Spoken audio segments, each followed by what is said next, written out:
At Sipsmith, we don't believe in judging a book by its cover, but when the cover has had the same meticulous, almost fastidious attention to detail applied to it as its contents, we just believe it's a story worth telling.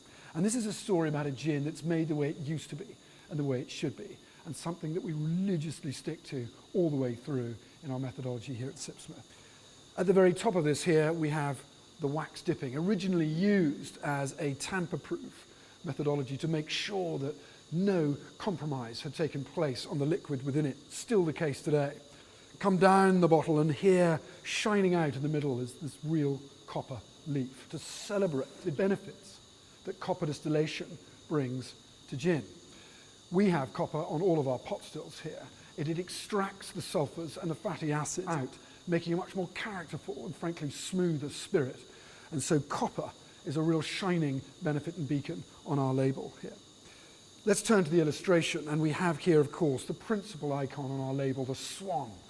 And the swan is taken from the main component of our pot still, Prudence, the swan's neck. And every pot still should have one.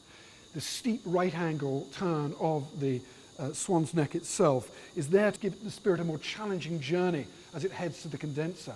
And the more difficult a journey it takes, the more reflux you get, and therefore exposure to copper, and smoother and richer the flavour becomes. A real key benefit. Here at the end is our distiller man. He represents the real people that are here crafting our gins on prudence and patience and constance, and a consistent reminder that we are to make gin the way gin used to be made and the way gin should be made. Because he always pays homage to the reverent gentleman distillers of old, because if they ever came back from the dead, we'd want them to be proud about the philosophy that we've adopted on everything to do with Sipsmith here. Sipsmith Distillery London, richly embossed in the back of our glass. London is such an important part of the Sipsmith story. We were the first distillery in London for nearly 200 years. Come further down and you've got our batch codes. This is a really important part and tells a story about the small batch, handcrafted nature in which we apply to every single batch and bottle that we distill here at Sipsmith.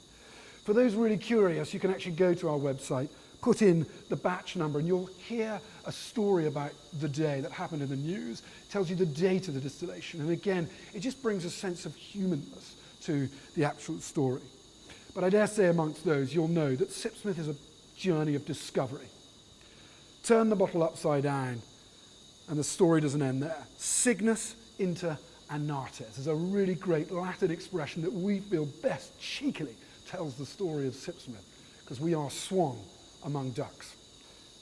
But it's pertinent to end where it all began, on the name, Sipsmith, a name inspired by my great friend and business partner's father, who's a very famous silversmith. And he said, when we were struggling for names, you do the same thing that I do, only with gin, that I do with silver and gold.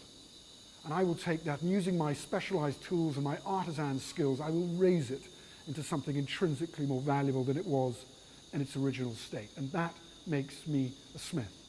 And so you guys need to decide what kind of smith you belong to.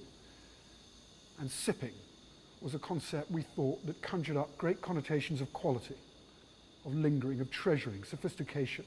And so Sipsmith was born out of this world of smithery, this world of craftsmanship. So we really do think that this whole bottle tells such a glorious story of Sipsmith and everything that we stand for and represent. And we hope you'll enjoy telling the story as much as we have enjoyed creating it.